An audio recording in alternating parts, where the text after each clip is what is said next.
Mystery Girl. Chapter 1. It all began on a beautiful spring morning in a village called Whistler in Canada, a pretty little village in the mountains of British Columbia. There was a cafe in the village with tables outside, and at one of these tables sat a young man. He finished his breakfast, drank his coffee, looked up into the blue sky, and felt the warm sun on his face. Nick L.S. was a happy man. The waiter came up to his table. "More coffee?" he asked. "Yeah, great," said Nick. He gave the waiter his coffee cup. The waiter looked at the camera on the table. "On vacation?" he said. "Where are you from?" "San Francisco," Nick said. He laughed. "But I'm not on vacation. I'm working. I'm a travel writer, and I'm doing a book on mountains in North America. I've got some great pictures of your mountain." The two men looked up at Whistler Mountain behind the village. It looked very beautiful in the morning sun. "Do you travel a lot, then?" asked the waiter. "All the time," Nick said.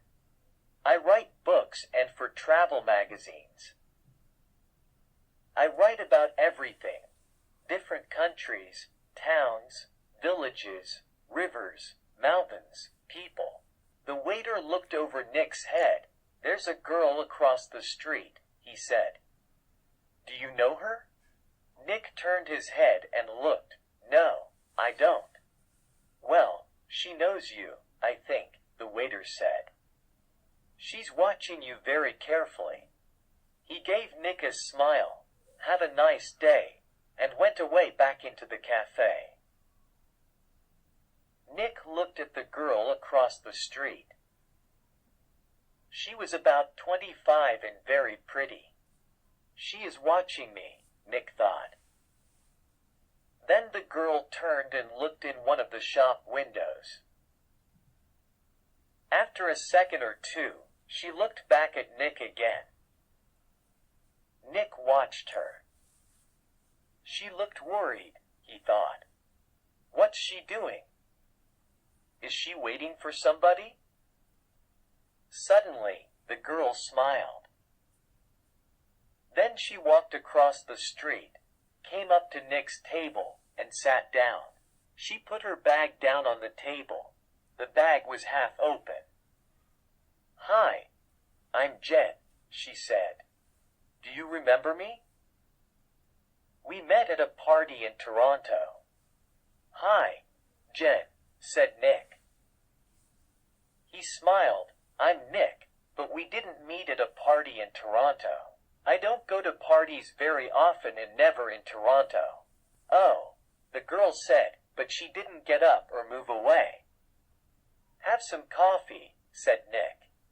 The story about the party in Toronto wasn't true, but it was a beautiful morning, and she was a pretty girl.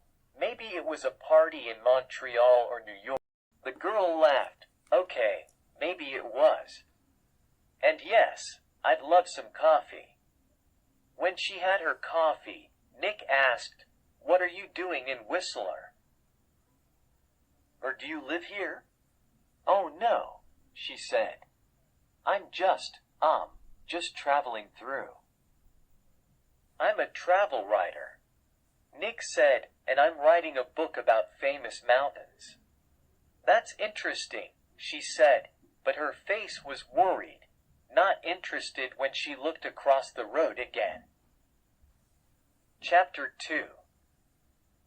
A man with very short white hair walked across the road. He was about 60 years old and tall and thin. The girl watched him. "Are you waiting for someone?" asked Nick. "No," she said quickly. Then she asked, "Where are you going next, Nick?" "To Vancouver for 3 or 4 days," he said. There was a letter in the top of the girl's half-opened bag. Nick could see some of the writing, and he read it because he saw the word Vancouver. "We can meet at the Empress Hotel," Victoria, Vancouver Island, on Friday afternoon. So she's going to Vancouver too, he thought. Suddenly, the girl said, "Do you like movies?" "Yes, I love movies," he said. "Why?" "I know a man, and he loves movies and going to the cinema," she said slowly. "People call him Mr. Hollywood." She smiled at Nick. "Can I call you Mr. Hollywood too?" Nick laughed. "Okay," he said. "And what can I call you?" She smiled again. "Call me Mystery Girl," she said. "That's a good name for you." Just then, the man with white hair came into the cafe. He did not look at Nick or the girl, but sat at a table near them. He asked the waiter for some breakfast, then began to read a magazine. The girl looked at the man, then quickly looked away again. "Do you know him?" Nick asked her. "No," she said. She finished her coffee quickly and got up. "I must go now," she said. Nick stood up too. "Nice to meet you," he began, but the girl suddenly took his face between her hands and kissed him on the mouth. "Drive carefully, Mr. Hollywood. Goodbye," she said with a big, beautiful smile. Then she turned and walked quickly away. Nick sat down again and watched her. She walked down the road and into a big hotel. Now what? Thought Nick. Was that all about? The man with white hair watched Nick and waited. After 4 or 5 minutes, Nick finished his coffee, took his books and his camera, and left the cafe. His car was just outside the girl's hotel, and he walked slowly along the street to it. The man with white hair waited a second, then quickly followed Nick. From a window high up in the hotel, the girl looked down into the road. She saw Nick and the man with white hair about 50 yards behind him. Nick got into his car, and the man with white hair walked quickly to a red car across the street. 5 seconds later, Nick drove away in his blue car, and the red car began to follow him. When the girl saw this, she smiled, then went to put some things in her travel bag. Later, too, a hand in the bag. That evening in his hotel room in Vancouver, Nick could not stop thinking about the girl in the Whistler Cafe. Why did she come and sit with him? She didn't know him, and that story about a party in Toronto wasn't true. And she was worried about something, but what? And that kiss, it was nice, of course, but why did she do it?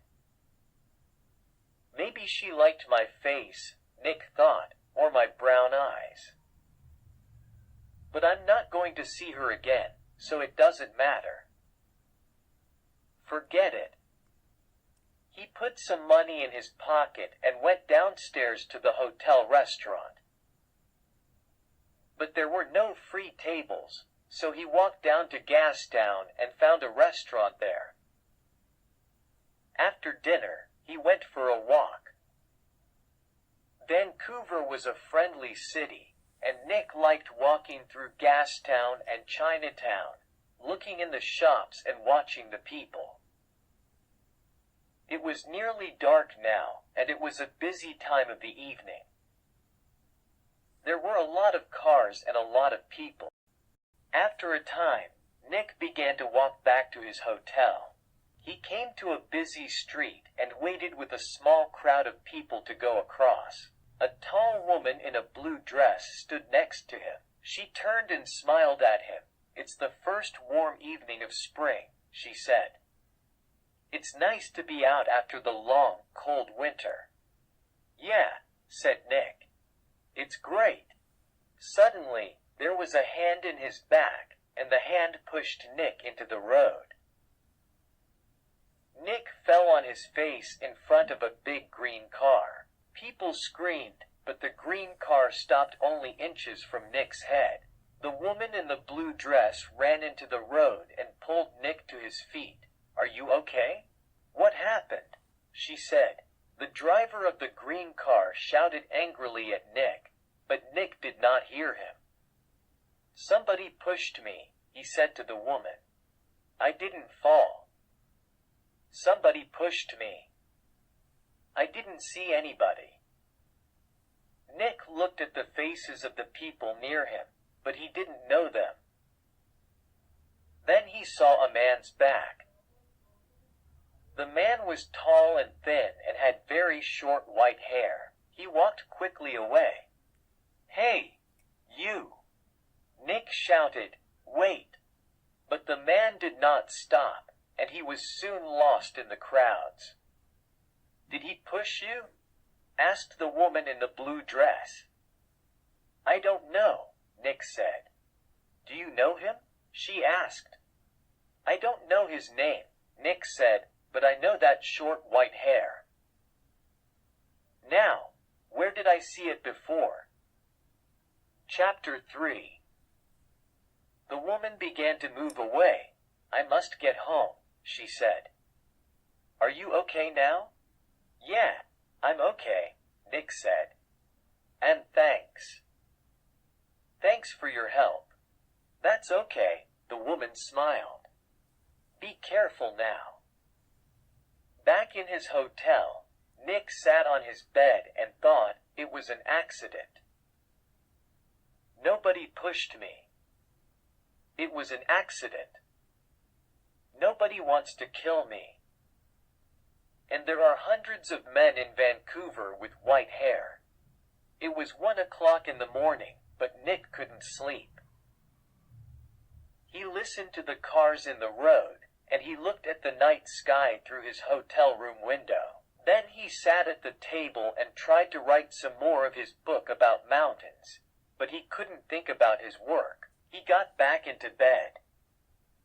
There were 4 or 5 magazines in the hotel room. They were not very interesting, but Nick sat in bed and opened one and saw a photo of Mystery Girl. He looked at the picture very carefully, but yes, it was her, Jen, the girl from the Whistler Cafe. She was next to a man of about 50 or 55, and they were in the garden of a big, expensive house. They smiled at the camera and looked very happy.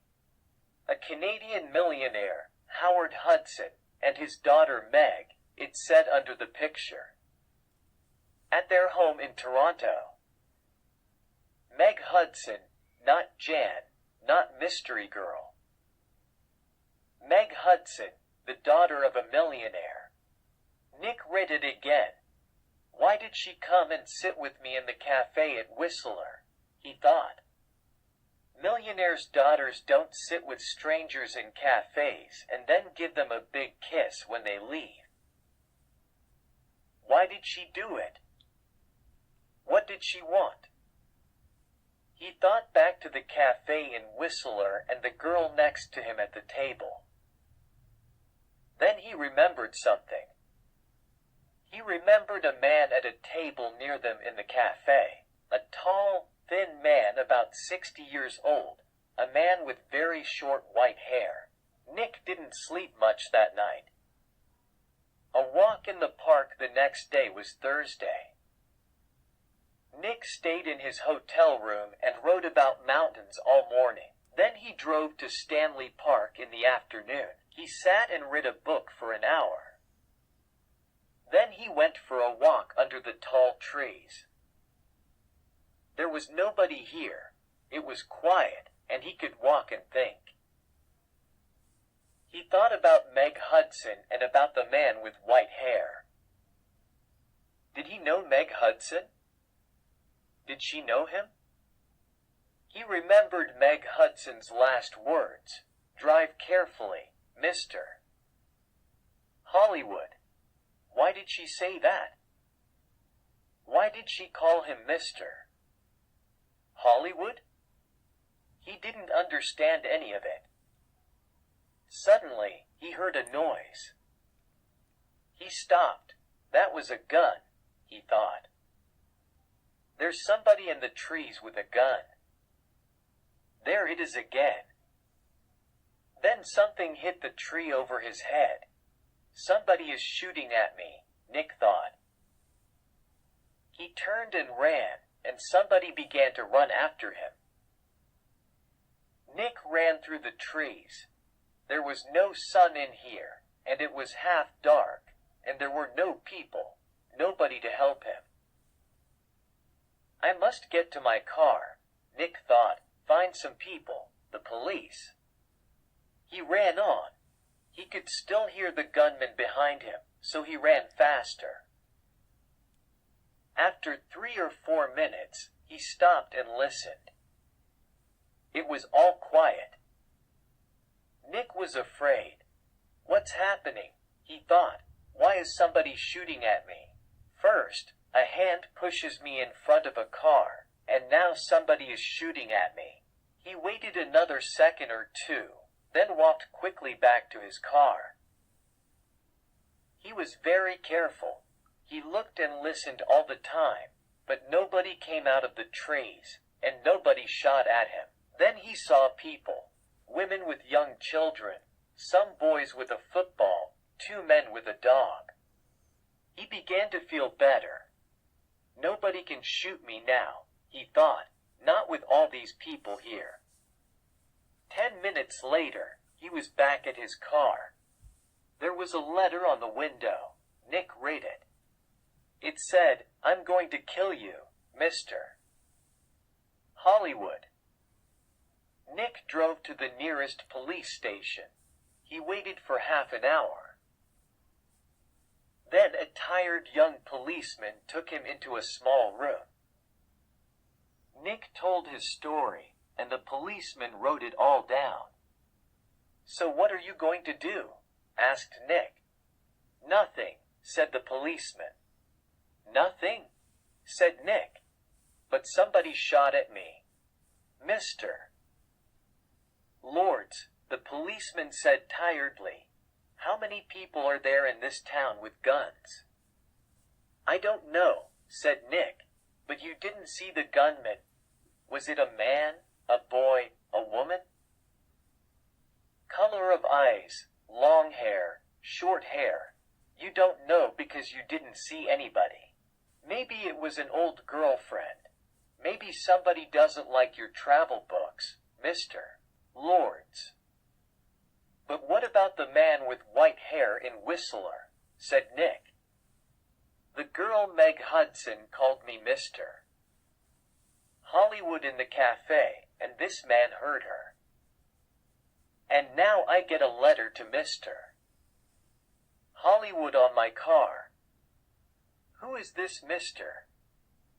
Hollywood? We all want answers to our questions, Mr. Lords," the policeman said, "but we don't always get them. Questions but no answers." Nick walked out of the police station and drove to his hotel. He was angry and afraid. How did the man with white hair find me in Vancouver, he thought. Did he follow me from Whistler? Is he following me now?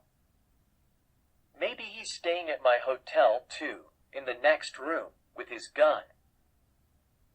Chapter 4. The Man with White Hair. Nick stopped his car in front of the hotel. He looked carefully before he got out, but there was nobody with white hair near the hotel. He half ran through the hotel doors and went to the desk inside. "I'm looking for a man with very short white hair," he said to the woman behind the desk. "He's staying here, I think. He's about 60 years old and tall and thin." The woman did not look very interested. "There are a lot of visitors in the hotel," she said. "Do you know his name?" "No, I don't," Nick said. "He's a friend of a friend, you see. He arrived in Vancouver yesterday, and I must find him. It's very important. Please help me." The woman looked at him. "There are 350 rooms in this hotel," she said, "and maybe 30 or 40 men with white hair. How can I remember all their names?" She turned away to answer a telephone call. Nick walked away from the desk. A drink, he thought. "I need a drink." He went into the hotel bar, got a drink, and sat down at a table. "So what do I do now?" he thought. And then he remembered something. A letter in the girl's half-open bag in the Whistler Cafe. "We can meet at the Empress Hotel, Victoria, Vancouver Island, on Friday afternoon." And tomorrow was Friday. "I'm going to Victoria on Vancouver Island," he thought, "to the Empress Hotel." Nick had dinner in the hotel that evening. He finished eating and got up from his table and saw the man with white hair. Nick moved quickly. The man was at the hotel desk. Nick could see the white head above the other heads near the desk.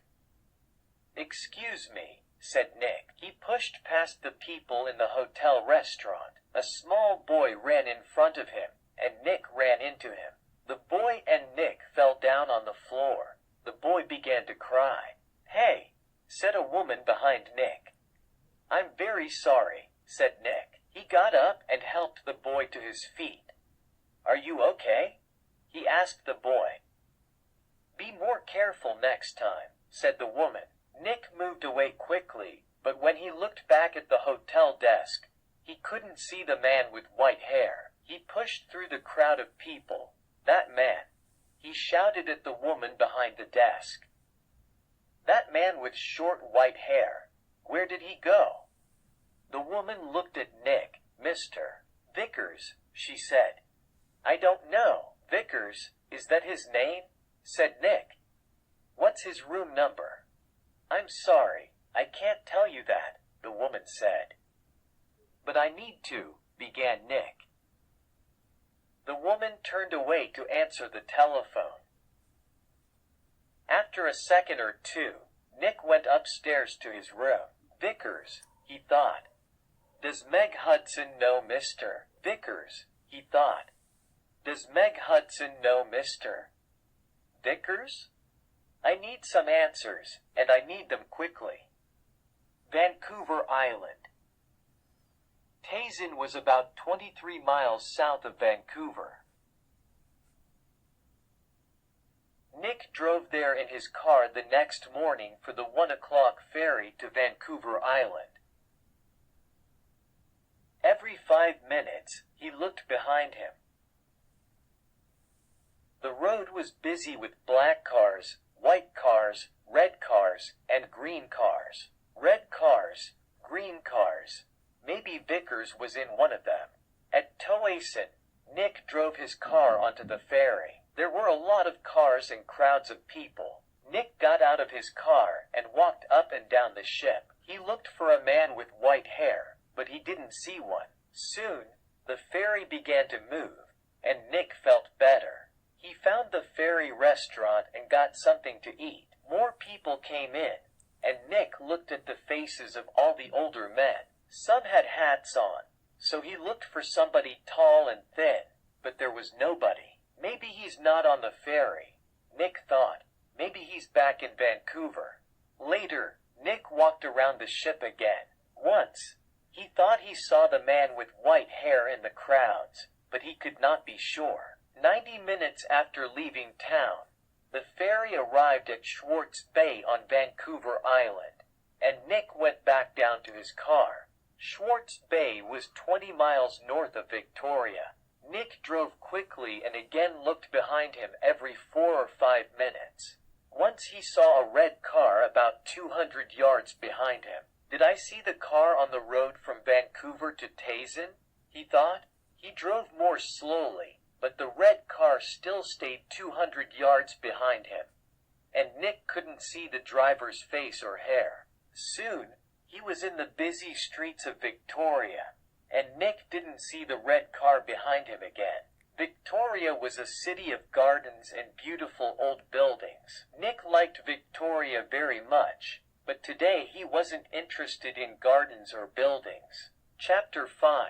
He found the Empress Hotel, went inside, and walked across to the desk. "Can I help you?" a young man asked. "I'm meeting a friend here this afternoon," said Nick. "Miss Hudson." "Hudson," said the young man. "Wait a minute." He went away and came back. "Sorry, but there's no Miss Hudson staying here." Nick took something from his pocket. It was the photograph of Meg and her father from the magazine. "This is her," he said. The young man looked at the picture. "Oh, right. You mean Howard Hudson's daughter," he said. "She's not staying here, but I saw her 10 or 15 minutes ago. She was with somebody, a man. He asked me about the T.O. "The T.O.?" said Nick. "Where's that?" The man with short white hair was tired. He couldn't sleep, and he couldn't eat. He thought about only one thing all the time. He drove and he watched and he waited and he followed. When he drove into Victoria, the streets were busy, and suddenly he lost the blue car in front of him. Angrily, he drove around the city, past all the big hotels. "I must find him," he said.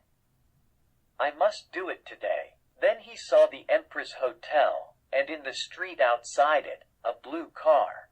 He drove past the hotel, left his car, and ran back down the street. He went across the road and walked past the downstairs windows. There was a big room with tables and chairs and a lot of people. He looked carefully at all the faces. "There she is," he said suddenly. There were 2 men with a girl.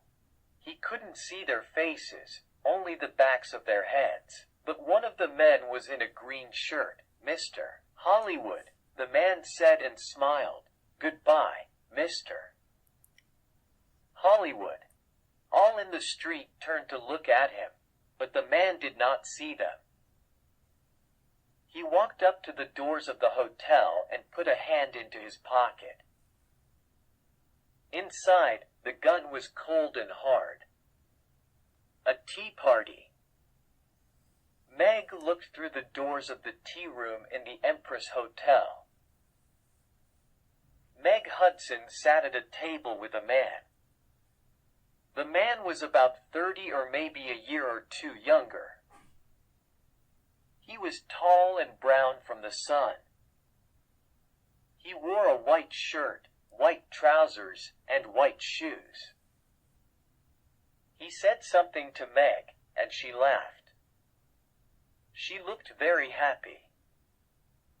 A waiter came up to Nick. "Can I get you some tea?" he asked. "No, thanks," said Nick. "I'm with the 2 people over there," and he walked across to Meg's table. "Hello, mystery girl," said Nick. "Remember me? We met at Whistler. Your name was Jenin, but maybe today it's Meg Hudson." Meg Hudson looked up at him. "Oh," she said, and her face went red. "Who is this?" Meg asked the man.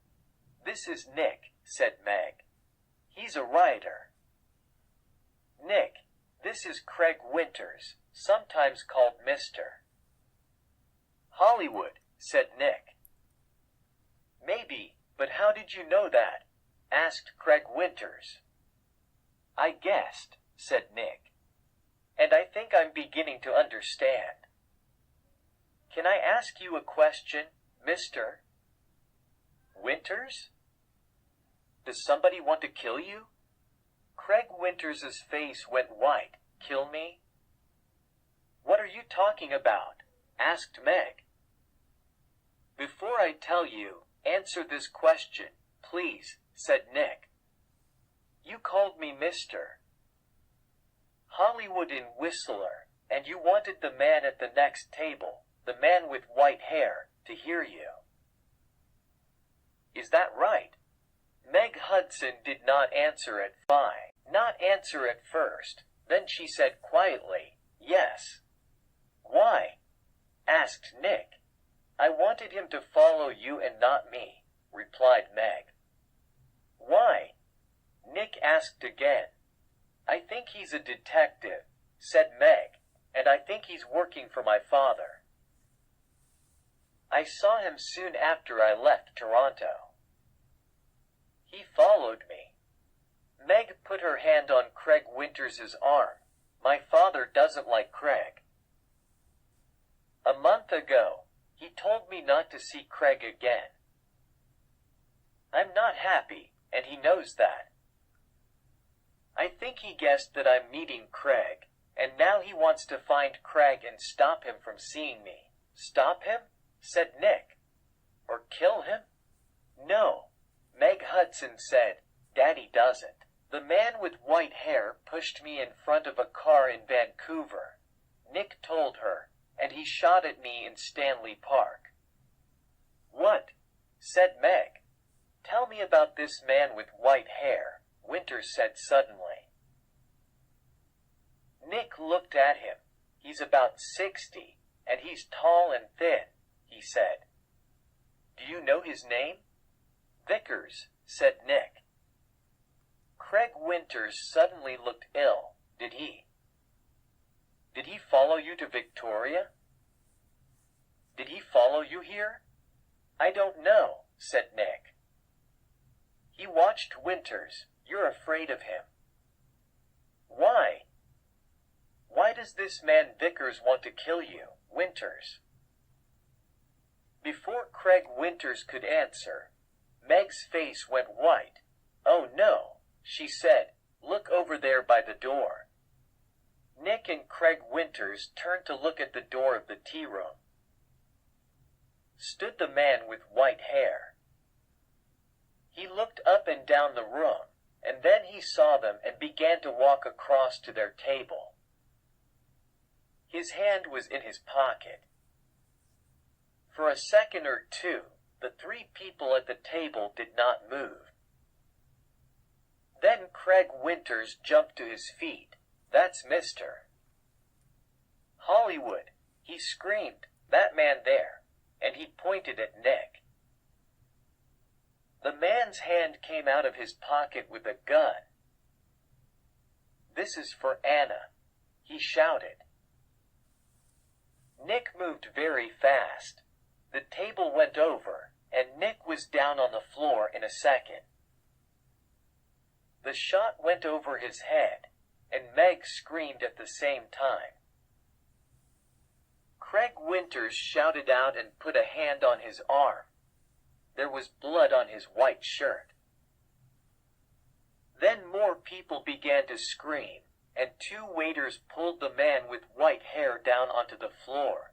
Get the police, somebody shouted. Chapter 6.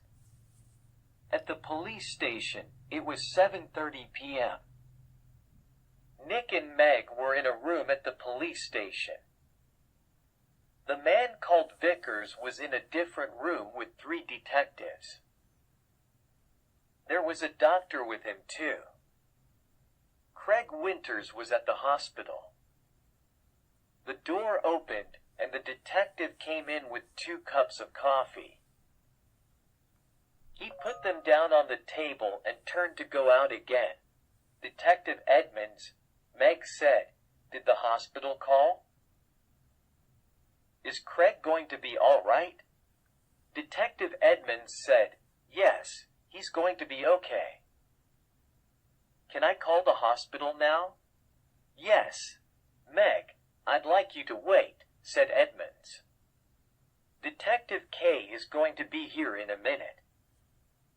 He's just coming from the airport. He looked through the open door. Ah, here he is now. A second detective came into the room, and behind him was a tall man with dark hair. Meg stood up quickly. Daddy, she cried, what are you doing here? The police called me, said Howard Hudson, and I flew here at once. Detective Keat met me at the airport. Now, sit down, Meg. I want you to listen to me. He did not look at Nick.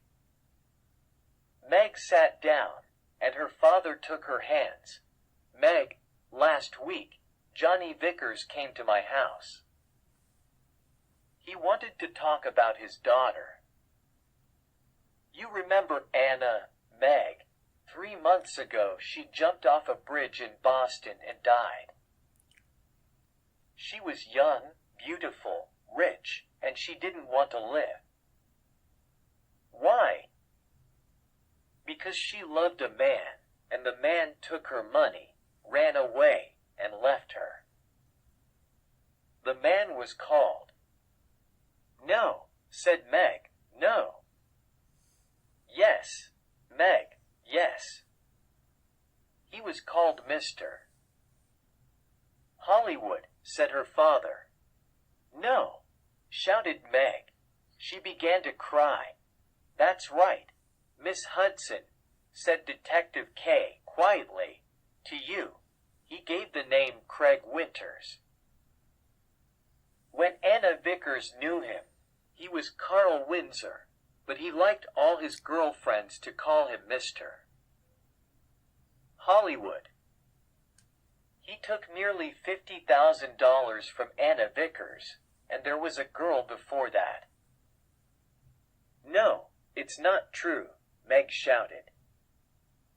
It is true, Meg, said her father. Windsor, gets all his money from rich men's daughters. Johnny Vickers loved his daughter. He went to her house in Boston after she died. He read her letters and learned about the money and the name Mr. Hollywood. And when he came to my house, I told him about you, Meg.